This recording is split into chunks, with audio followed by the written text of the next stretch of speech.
Hello बच्चों, तो स्वागत है आपका अपने ही चैनल एंक्विज एकेडमी में। और आज हम नया चैप्टर पढ़ने जा रहे हैं जिस चैप्टर का नाम है सिंपल इक्वेशन। ठीक, क्लास 7 की एनसीईआरटी की मैथ और सिंपल इक्वेशन पढ़ने जा रहे हैं। तो थोड़ा सा हम इसका इंट्रोडक्शन देखेंगे यहाँ पर। तो आप ये बताइए कि इक्वेशन होती क्या है, कि भाई व्हाट इज इक्वेशन, इक्वेशन होती क्या है। तो मैं आपको बताने की कोशिश कर रहा हूँ, ध्यान से सुनिएगा, पूरा फोकस के साथ में देखिएगा। अगर आपने पूरे फोकस के साथ में देखा तो यकीनन गारंटी के साथ आपको समझ में आने लगेगा और आपके लिए मैथ बहुत आसान हो जाएगी। ठीक, तो इक्वेशन के अंदर क्या होता है भाई, इक्वेशन के अंदर होता है आपका, एक तो होता है वेरिएबल, ठीक, दूसरा होता है आपका कांस्टेंट, तीसरे होते हैं आपके मैथमेटिकल साइन, ठीक, मैथमेटिकल साइन, और चौथी चीज होती है आपका इक्वलिटी का साइन। ठीक, ये इतनी सारी चीजें मिलकर एक इक्वेशन बनाती हैं। आपके समझ में आया है ना कि इक्वेशन क्या होती है। इक्वेशन के अंदर वेरिएबल होता है, कांस्टेंट होता है, मैथमेटिकल साइन होते हैं और इक्वलिटी का साइन होता है। अगर ये सारी चीजें आपको एक जगह पर दिखे तो आप ये कह सकते हो कि ये एक इक्वेशन है। अब सवाल ये उठता है कि आप ये पूछना चाहोगे सर ये वेरिएबल क्या होता है, सर ये कांस्टेंट क्या होता है। ठीक, तो बेटा वेरिएबल वो चीज होती है जो बदल जाए, यानी कि हम कह सकते हैं कि चेंज हो जाए। जो चीज चेंज हो जाए वो क्या है, वो वेरिएबल है। ठीक, अब कैसे चेंज हो जाए। अब आप मान लीजिए कि मेरे पास यहां पर x है, फिर मेरे पास यहां पर a है, फिर मेरे पास यहां पर b है। ठीक, अब क्या किया, मैंने ये कहा कि अभी तो जो x है उसकी वैल्यू है 1, अभी जो a है उसकी वैल्यू है 2 और अभी जो है b उसकी वैल्यू है 3। मैंने थोड़ी देर बाद के बाद कहा कि नहीं भाई, अब इस x की वैल्यू 2 है, इस a की वैल्यू 1 है और इस b की वैल्यू जो है वो 0 है। तो देखिए x की वैल्यू क्या हो रही है, चेंज हो रही है, a की वैल्यू चेंज हो रही है और b की वैल्यू चेंज हो रही है। तो ऐसी जो चीज जो चेंज हो जाए वो वेरिएबल है। बेटा ये कांस्टेंट क्या होता है, ये कांस्टेंट सर ये होता है कि जिसकी वैल्यू चेंज ना हो,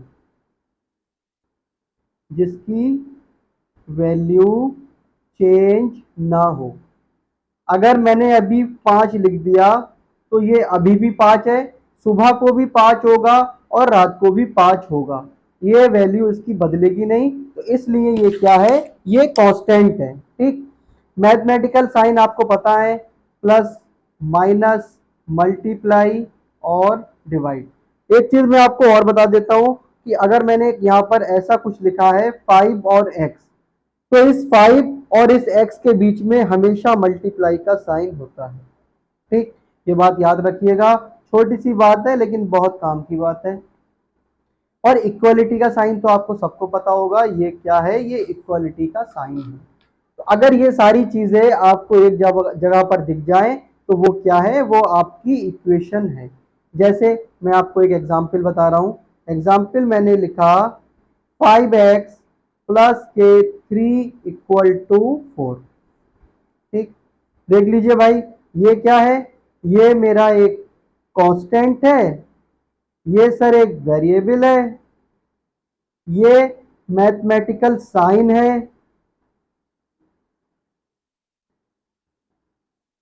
ये इक्वलिटी का साइन है और ये क्या है, ये एक कांस्टेंट है।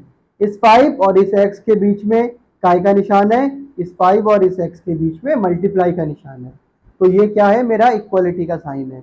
अब एक और बात बताने जा रहा हूं कि ये इक्वलिटी का साइन हमें क्या बताता है। इक्वलिटी का साइन हमें ये बताता है कि इक्वलिटी के साइन के राइट साइड में जो वैल्यू है और इक्वलिटी के लेफ्ट साइड में जो वैल्यू है पूरी 5x प्लस के 3, इसके लेफ्ट में वैल्यू है, इसके राइट में वैल्यू है 4, किसके, इक्वलिटी साइन के। तो ये दोनों ही वैल्यू आपस में बराबर हैं। इक्वलिटी का साइन हमें ये बताता है, इक्वलिटी मतलब इक्वल। तो इसके राइट में जो लिखा हुआ है, इसके लेफ्ट में जो लिखा हुआ है, वो दोनों ही चीजें आपस में बराबर हैं। ठीक। अब एक चीज और आती है, एक चीज ये आती है कि सेटिस्फाई एन इक्वेशन।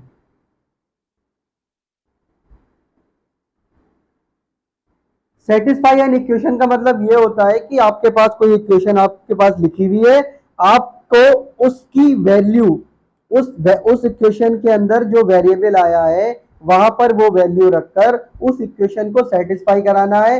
सेटिस्फाई कराने का मतलब सीधा सीधा ये है कि आपको राइट बराबर लेफ्ट करना है। आपको क्या करना है? राइट बराबर लेफ्ट करना है। जैसे मैंने यहां लिख दिया 5x प्लस के 3 इक्वल टू 8। फिर मैंने आपसे पूछा क्या x बराबर 1 रखने पर, क्या x बराबर 1 रखने पर ये इक्वेशन सेटिस्फाई हो रही है? क्या x की वैल्यू 1 रखने पर क्या ये इक्वेशन सेटिस्फाई हो रही है? तो मैंने कहा सर मुझे नहीं पता, लेकिन मैं आपको चेक करके बता सकता हूं। तो बेटा बताओ कैसे चेक करोगे? तो मैंने क्या करा, इस इक्वेशन के जो लेफ्ट में लिखा था उसको उतार लिया, यानी कि 5x प्लस के 3, और इसको मैंने कह दिया LHS यानी कि लेफ्ट हैंड साइड। अब मुझे क्या करना है? अब सर मुझे ये करना है कि मुझे x की वैल्यू यहाँ पर 1 जो यहाँ पर दे रखी है वो मुझे यहाँ पुट करना है, यानी कि 5 इंटू 1 प्लस के 3। 5 वन जा 5 प्लस के 3 और 5 और 3 8। अब आप देख सकते हो ये दोनों वैल्यू, जो लेफ्ट में वैल्यू थी जो राइट में वैल्यू थी, ये दोनों क्या हो गई? ये दोनों इक्वल हो गई। और ये इक्वल किस पर हुई? x की वैल्यू 1 पर हुई। इसका मतलब ये है कि x की वैल्यू 1 इस इक्वेशन को सेटिस्फाई करा रही है। बात समझ में आई ना आपके? तो सेटिस्फाई एन इक्वेशन का मतलब सिंपल सा ये होता है कि मैंने आपको इसलिए बता दिया क्योंकि आगे जब हम क्वेश्चंस करेंगे तो उसमें ये आपको देखने को मिलेगा, वहां पर आपको दिक्कत ना हो, इसलिए मैंने आपको यहाँ पर ये अच्छे से समझा दिया है। ठीक। अब हम क्या करते हैं, अब हम कुछ क्वेश्चंस को ट्राई करते हैं, कुछ क्वेश्चंस को करने की कोशिश करते हैं। ठीक। तो ये क्वेश्चंस आपकी बुक में भी आपको मिल जाएंगे, जो भी आप बुक प्रिफर कर रहे हो, लेकिन मेरे पास जो बुक है उस बुक से ये क्वेश्चन मैं करा रहा हूँ आपको। ठीक। तो ये देखिए, ये पहला वाला क्वेश्चन है। इसके अंदर इसमें लिखा हुआ है कि complete the last column of the table. इस टेबल का जो लास्ट वाला कॉलम है ये वाला, इसको आपको कंप्लीट करना है। इसको पढ़कर के इसमें क्या लिखा है देखिए किस तरीके से। ये एक इक्वेशन दे रखी है x प्लस 3 इक्वल टू 0, और वैल्यू दे रखी है x की 3, यानी कि x की जगह यहाँ 3 रखो। अब ये क्या कह रहा है लास्ट वाले कॉलम में से, whether the equation is satisfy, yes या नो। तो ये तो हम चेक करेंगे ना कि ये x की वैल्यू इस इक्वेशन को सेटिस्फाई करा रही है नहीं करा रही है। x की वैल्यू इसमें रखने पर अगर 0 आ रहा है तब तो ये सेटिस्फाई करा रही है, x की वैल्यू 0 रखने पर अगर ये 0 नहीं आ रहा है तो ये सेटिस्फाई नहीं करा रही है। x की वैल्यू 3 यहाँ पुट करिए, 3 प्लस 3 यानी कि 6, 6 इज नॉट इक्वल टू 0, इसका मतलब यहाँ लिख देंगे नो। x की वैल्यू 0 पुट करिए यहाँ पर, 0 प्लस 3 यानी कि 3, जो कि बराबर नहीं है 0 के, तो अब हम यहाँ लिख देंगे नो। x की वैल्यू रखना है माइनस के 3, माइनस 3 यहाँ रखिए, ये प्लस 3, यानी कि ये माइनस 3 ये प्लस 3 दोनों ही कट गए, यानी कि ये 0 आ गया। इट मीन्स कि ये x की वैल्यू माइनस 3 इस इक्वेशन को सेटिस्फाई करा रही है, तो मैंने लिख दिया यहाँ पर यस। ठीक। बहुत ही आसानी से समझा रहा हूँ, समझने की कोशिश कीजिएगा, बहुत आसान है, इसमें कोई भी रॉकेट साइंस नहीं है। ठीक। x बराबर 7, x बराबर जब मैं 7 यहाँ रखूंगा तो 7 माइनस 7 यानी कि 7 में से 7 घटाऊंगा तो 0 आएगा, ना कि 1 आएगा। इसका मतलब मेरा आंसर होगा नो। x की वैल्यू 8, 8 माइनस 7 करूंगा तो 1 आएगा, इसका मतलब ये दोनों ही बराबर आ रहे हैं, तो यस। x की वैल्यू 0 पुट कर दो, 5 के साथ में x मल्टीप्लाई में है, 5 की मल्टीप्लाई 0 से होगी तो क्या आएगा 0, जबकि इस साइड में 25 है, तो यानी कि ये नो। x की वैल्यू 5 पुट करो, 5 इंटू 5 यानी कि 25, इसका मतलब ये बात बिल्कुल सही है, सेटिस्फेक्शन है, तो यस। x की वैल्यू माइनस के 5 पुट करो, यानी कि 5 इंटू माइनस के 5, 5 इंटू माइनस के 5 यानी कि माइनस के 25, लेकिन ये प्लस का 25 है, तब भी नो। x m की वैल्यू यहाँ -6 पुट करो, -6/3 यानी कि 3 2 6 और माइनस साइन है तो -2 आना चाहिए, लेकिन यहाँ पर आ रहा है प्लस का 2, इसलिए नो। m की वैल्यू 0 पुट करो, 0/3 तो 0 आएगा ना कि 2, इसका मतलब नो।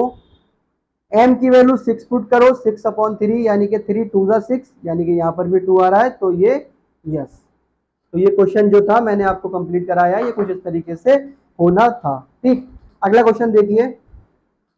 अगले क्वेश्चन में कह रहा है कि check whether the value given in the brackets is a solution to the given equation or not। अच्छा, ये जो बात लिखी हुई है इसके अंदर कि ब्रैकेट के अंदर जो वेरिएबल की वैल्यू लिखी हुई है इस इक्वेशन में n+5 = 9 में वेरिएबल क्या है, वेरिएबल है 9, और इसकी वैल्यू दे रखी है 1। तो ये कह रहा है कि n बराबर 1 क्या इस इक्वेशन का सॉल्यूशन है। तो इस इक्वेशन का सॉल्यूशन का मतलब भी वही है जो सेटिस्फाई का है। अगर सॉल्यूशन है तो सेटिस्फाई कराएगा, और अगर सॉल्यूशन नहीं है तो सेटिस्फाई नहीं कराएगा। इसका मतलब ये कि n बराबर 1 रखने पर अगर यहाँ पर वैल्यू 19 आ रही है तब तो ये सॉल्यूशन है, अदरवाइज सॉल्यूशन नहीं है। तो चेक कर लेते हैं इसको। ठीक, दूसरा वाला क्वेश्चन है। इक्वेशन क्या है हमारी, इक्वेशन है n+5 = 9, और n की वैल्यू कितनी दे रखी है भाई, n की वैल्यू दे रखी है 1। तो आप एक काम करें, LHS उतारें। LHS क्या है, n+5, n की जगह 1 पुट करें, 1 + 5 that is 6, 6 is not equal to 9, it means n = 1 is not a solution for this particular equation. ठीक, अगला क्वेश्चन देख लेते हैं। अगला क्वेश्चन है मेरा 7n + 5 = 19, और n की वैल्यू दे रखी है -2। तो मैंने बिल्कुल वैसे ही करा, LHS उतार ली, 7n + 9, n की जगह कितना पुट करना है, -2, 7 × -2 प्लस का 5, 7 × 2 14, और प्लस माइनस माइनस यानी कि -14 प्लस का 5, माइनस प्लस माइनस, 14 में से 5 माइनस करोगे तो आंसर आएगा आपका 9, माइनस वाला नंबर बड़ा है तो माइनस का आंसर आया। -9 इज नॉट इक्वल टू 19, इसलिए n = -2 is not a solution for this particular equation. ठीक, अगला क्वेश्चन देखते हैं। अगला क्वेश्चन है मेरा क्वेश्चन नंबर 3, 7n + 5 = 19, और n की वैल्यू दे रखी है 2। क्वेश्चन बिल्कुल सेम है, बस वेरिएबल की वैल्यू चेंज कर दी है, वहां पर n-2 था, यहाँ पर n बराबर 2 है, तो मैं यहाँ पर LHS उतारूंगा। 7n + 5, ठीक है, n की जगह क्या पुट करना है, 2 + 5, 7 × 2 14 प्लस 5 यानी कि 19, 19 = 19। अब हम क्या लिखेंगे, n = 2 इज अ सॉल्यूशन। ठीक, ये हो गया मेरा थर्ड वाला क्वेश्चन। ये वाला फोर्थ वाला क्वेश्चन कराता हूं। फोर्थ वाले क्वेश्चन में है 4p - 3 = 13, और p की वैल्यू है 1। तो आप यहाँ पर भी LHS उतारिए। LHS क्या है, 4p - 3, p की वैल्यू कितनी पुट करना है, 1, -3, 4 × 1 4, -3, 4 में से 3 जाएगा तो 1, 1 is not equal to 13, so p = 1 is not a solution.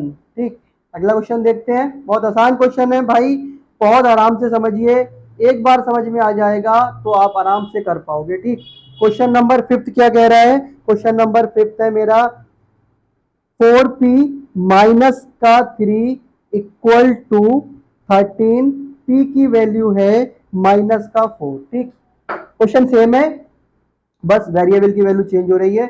यहाँ पर भी मैंने LHS उतार ली।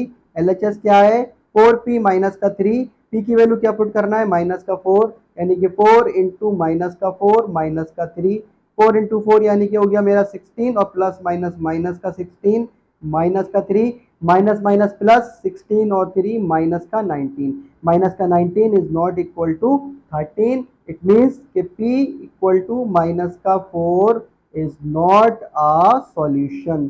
ठीक, अगला क्वेश्चन है मेरा क्वेश्चन नंबर 6,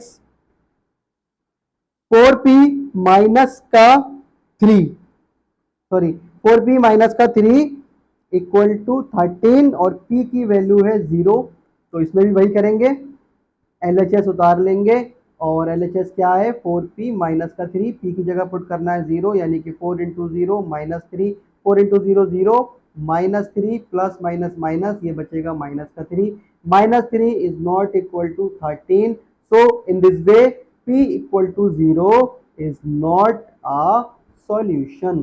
ठीक, तो ये क्वेश्चन आपके समझ में आया होगा। ठीक, अगला क्वेश्चन जो है वो हम अगले लेक्चर में कराने वाले हैं, अभी बस ये लेक्चर यहीं पर एंड करते हैं। ठीक, तो मैं आपको सिर्फ इतना बताना चाहूंगा कि भाई प्रैक्टिस करते रहिए, अभ्यास करते रहिए, बिना अभ्यास के कुछ नहीं होगा, बिना अभ्यास के कुछ भी नहीं होगा। एक जगह एक कंपटीशन चल रहा था, एक उस कंपटीशन में एक पहलवान था। ठीक, वो पहलवान स्टेज के ऊपर था और नीचे बहुत सारे लोग खड़े हुए थे। उस पहलवान ने क्या किया, उस पहलवान ने एक नींबू लिया बड़ा सा और उस नींबू को एक अपने एक उंगली से जो है वो पूरे हाथ से निचोड़ दिया, पूरा रस उसका निकाल दिया। ठीक, अब उसके बाद उसने कहा कि इस पूरी भीड़ में क्या कोई ऐसा बंदा है जो इस नींबू को दो उंगलियों से पकड़कर निचोड़ दे, पूरा रस निकाल दे, मैं उसको 1 लाख रुपए का इनाम दूंगा। ठीक, उसमें से पूरी भीड़ में से एक बहुत ही पतले कमजोर आदमी ने हाथ उठाया, बोला भाई मैं हूं। वो स्टेज पर आया, उसने जो है वो उस नींबू को उठाया और अपनी 2 उंगलियों से उस नींबू का पूरा रस निकालकर अलग कर दिया। पहलवान उसके पैरों में गिर गया, पूछने लगा भगवान आप कौन हो, बताओ आपने ये कैसे किया। तो बोला भाई मैं तो बड़ा सिंपल और सीधा सा आदमी हूँ, बरेली और दिल्ली वाली बस में चलता हूँ और चने बेचता हूँ और चने में नींबू डालता रहता हूँ। तो इसका मतलब क्या है, इसका मतलब ये है कि भाई वो इतनी प्रैक्टिस करता है नींबू निचोड़ने की कि उसको कुछ पता ही नहीं लगा, उसको कुछ पता ही नहीं लगा, उसका तो रोज का काम है, 5 रुपए के चने दिए नींबू निचोड़ा, 5 रुपए के चने दिए नींबू निचोड़ा। तो भाई इस कहानी का मतलब ये है कि आप प्रैक्टिस करते रहिए, प्रैक्टिस करने से ही आपकी मैथ अच्छी होगी, आप क्वेश्चंस को सॉल्व कर पाएंगे। ठीक, इस वीडियो में अगर अच्छी लगी हो तो लाइक और शेयर कीजिएगा और चैनल को सब्सक्राइब कीजिएगा। Thank you.